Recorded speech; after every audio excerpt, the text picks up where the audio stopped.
Chile, 10 milhões de habitantes, 3 mil mortos pelo regime. Argentina, 20 milhões de habitantes, 30 mil mortos pelo regime.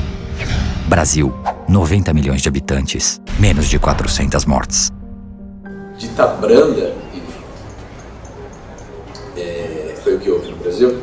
Claro que não. Pergunta pra mim isso. Claro que não.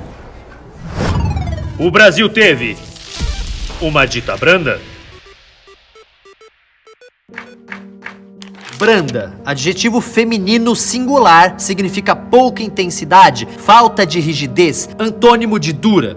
Se compararmos os números do regime militar no Brasil, teremos então uma ditadura ou uma dita branda? Nós temos distinções nítidas entre os danos que a ditadura chilena produziu e a Argentina produziu e aqueles no mesmo terreno produzidos pelo Brasil, pela ditadura brasileira, que sem dúvida fez menos vítimas, né, do ponto de vista dos assassinatos e tudo mais, comparado aos números argentinos e criada a proporção, observada a proporção do contingente populacional lá, foi uma coisa de louco.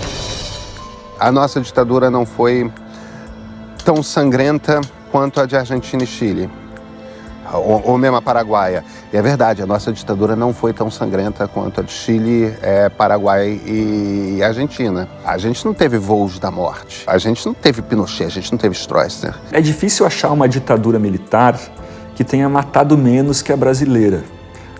Se você for comparar com grandes ditadores do mundo, o Stalin, o Hitler e tal, a ditadura brasileira foi mequetrefe. Acho que não passa pela questão de ser ou não ser uma dita branda. Acho que a questão central é entender as características dos 21 anos do regime militar.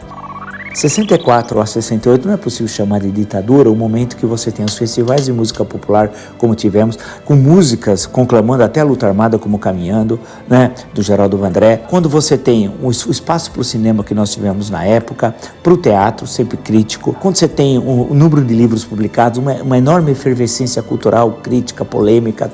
No período 79-85, não é possível chamar de ditadura. E por quê? No dia 1º de janeiro de 79, é restabelecida a imunidade parlamentar. Não é possível ter ditadura com imunidade parlamentar. Isso é óbvio, né? Em seguida, em agosto do mesmo ano, vem a anistia.